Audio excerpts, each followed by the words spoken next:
Hi mga ka-Hearty! So today, papakita ko sa inyo kung gaano katibay ang ating mga tempered glass sa iba't ibang series natin. Hawak ko ngayon ang ating 600mm C-type handle.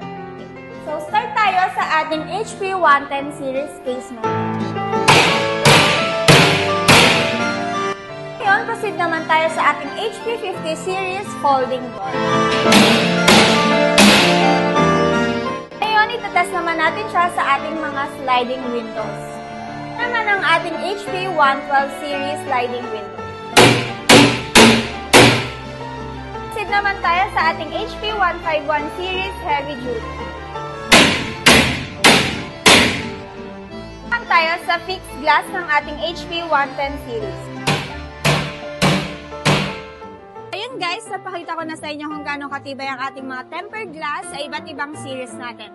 Dito lang yan sa Hopi Glass and Aluminum Services. Always remember, here in Hopi, we transform your house into homes.